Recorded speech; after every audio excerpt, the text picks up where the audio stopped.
salam sejahtera, namo buddhaya, Om Swastiastu, salam kebajikan. Perkenalkan, nama saya Kendi Kristiani Gule dengan NIM 25042012 dengan Prodi Ilmu Administrasi Negara dengan tugas mata kuliah Sistem Hukum Indonesia dengan dosen pengampuh Ibu Yulia Hanoselina, SIP, MAP. Baik, di sini saya akan mempresentasikan tentang materi hukum, kesejahteraan umum dan juga pembangunan. Di mana bisa kita lihat di sini, hukum pembangunan dan kesejahteraan umum adalah konsep yang terkait dengan upaya pemerintah dan masyarakat untuk menciptakan kondisi yang memungkinkan masyarakat untuk mencapai kesejahteraan dan keadilan sosial. Ini melibatkan pembuatan dan penegakan hukum yang mendukung pembangunan ekonomi, sosial, dan lingkungan yang berkelanjutan. Lalu materi yang kedua ada materi mengenai politik hukum. Politik hukum adalah kebijakan yang dibuat oleh pemerintah untuk mengatur dan mengarahkan sistem hukum suatu negara.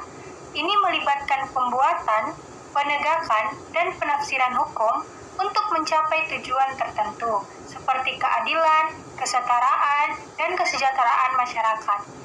Politik hukum juga melibatkan analisis dan evaluasi terhadap sistem hukum yang ada, serta identifikasi kebutuhan dan tantangan yang dihadapi oleh masyarakat. Ini dapat mencakup isu-isu seperti hak asasi manusia, keadilan sosial, dan pembangunan ekonomi. Kita lanjut di materi yang ketiga, yaitu hierarki peraturan perundang-undangan di Indonesia. Jadi, di Indonesia itu ada beberapa hierarki, yaitu Undang-Undang 1945 atau Konstitusi, di mana Undang-Undang Dasar 1945 adalah hukum tertinggi di Indonesia yang mengatur struktur dan fungsi negara, serta hak-hak asasi warga negara. Lalu yang kedua ada Undang-Undang. Undang-undang adalah peraturan yang dibuat oleh Dewan Perwakilan Rakyat atau DPR dan disahkan oleh Presiden yang mengatur hal-hal yang penting dan strategis bagi negara dan masyarakat. Lalu yang ketiga ada peraturan pemerintah. Peraturan pemerintah adalah peraturan yang dibuat oleh pemerintah presiden untuk melaksanakan undang-undang. Lalu yang keempat ada peraturan presiden atau Perpres, di mana peraturan presiden ini adalah yang dibuat oleh presiden untuk melaksanakan undang-undang atau peraturan pemerintah. Lalu yang terakhir ada peraturan menteri.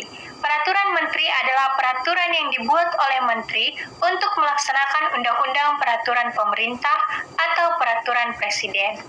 Hierarki ini menunjukkan urutan kekuatan hukum dengan Undang-Undang 1945 sebagai yang tertinggi. Peraturan yang lebih rendah tidak boleh bertentangan dengan peraturan yang lebih tinggi.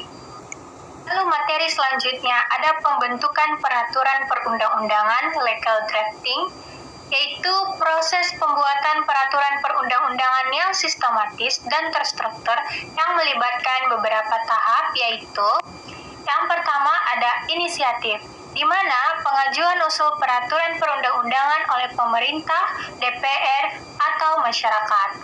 Lalu yang kedua ada penyusunan, di mana penyusunan draft peraturan perundang-undangan oleh tim yang ditunjuk.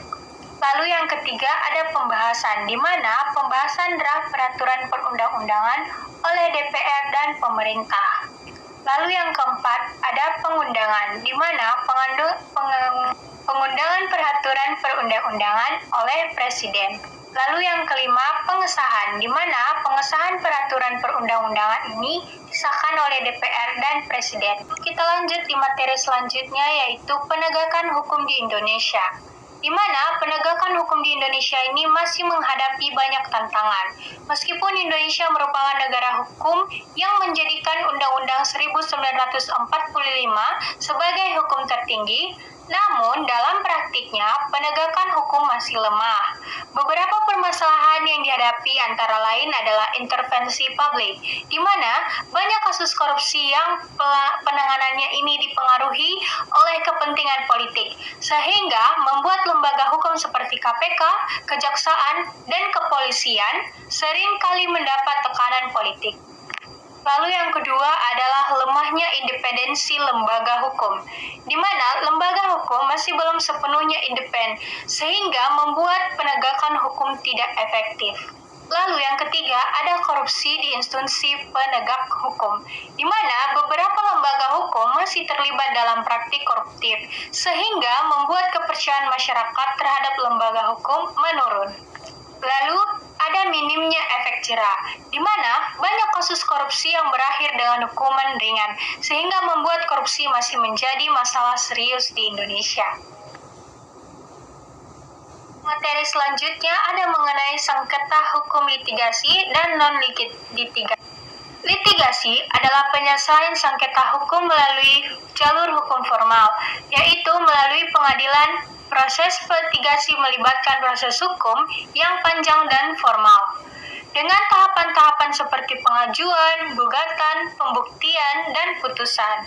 Lalu yang kedua ada non-litigasi, di mana penyelesaian sengketa hukum di luar jalur hukum formal, yaitu melalui mediasi, arbitrasi, atau negosiasi.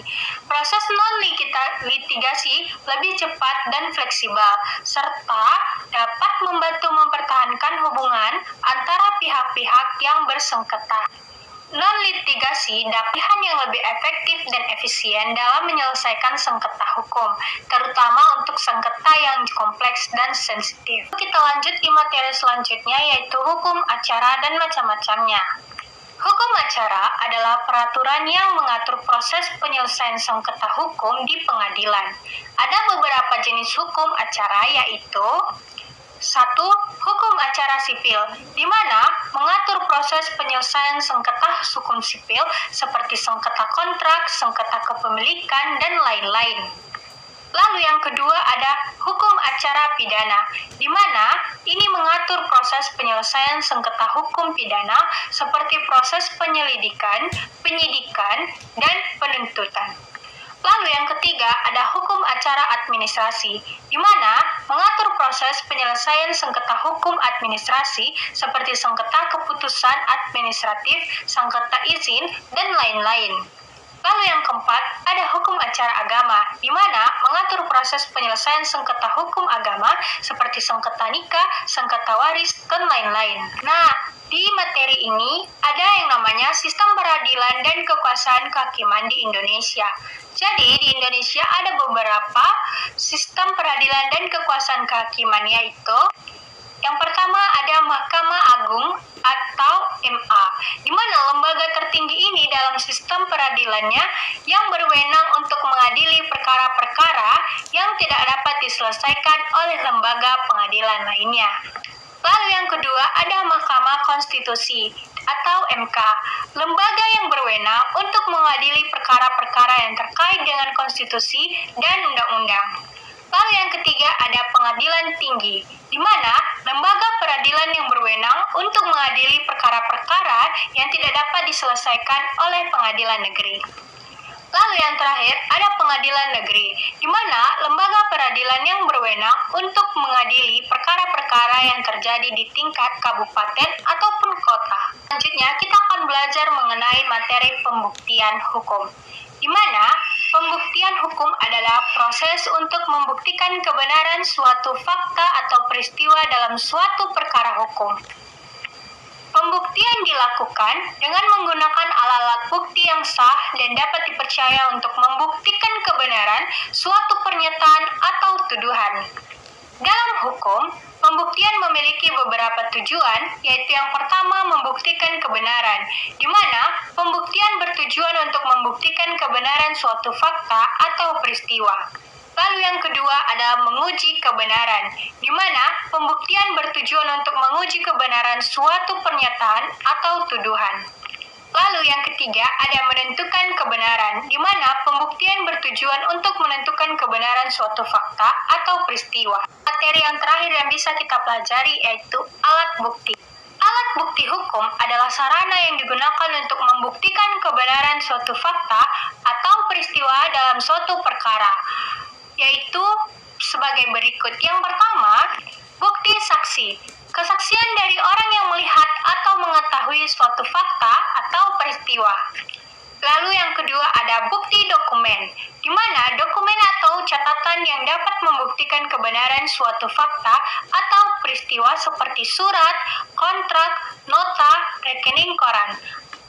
Lalu yang ketiga ada bukti fisik, di mana benda atau objek yang dapat membuktikan kebenaran suatu fakta atau peristiwa seperti barang bukti, sidik jari, DNA.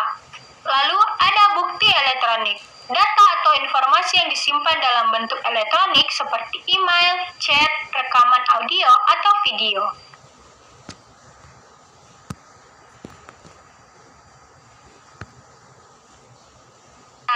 Dapat kita simpulkan bahwa hukum pembangunan dan kesejahteraan umum merupakan tujuan politik hukum yang ingin menciptakan masyarakat adil dan sejahtera.